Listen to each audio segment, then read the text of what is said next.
Emotional part came when I started thinking of my parents, and it's coming again now.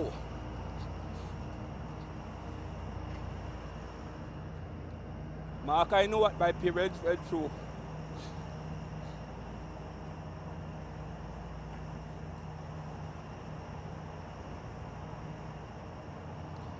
My mother's family stopped talking to her because her husband was too dark.